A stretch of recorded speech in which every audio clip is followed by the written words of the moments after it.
Welcome to McPlum, simple solutions served daily. You start by opening Chrome and confirming which profile you're using, because history is profile-specific. Once done, decide if you need to pause sync, otherwise clearing may remove history from other devices. Now open history with Ctrl+H or jump straight to clear browsing data with Ctrl+Shift+Del.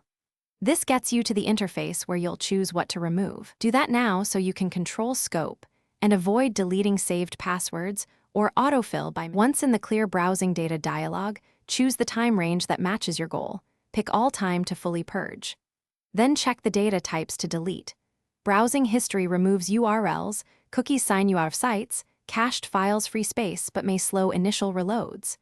Make use of the Advanced tab to fine-tune. For example, leave passwords and autofill unchecked if you want saved credentials to remain. Proceed when selections match your privacy and convenience trade-offs. Click Clear Data and allow Chrome to process.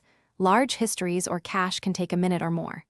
After clearing, if you had sync enabled, make sure Chrome finished synchronizing so deletions propagate, or sign out first to limit removal to this device.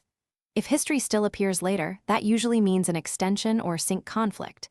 Disable extensions, repeat the clear operation, then restart Chrome. If issues persist, sign out of Chrome, clear data again, and sign back in only after verifying results.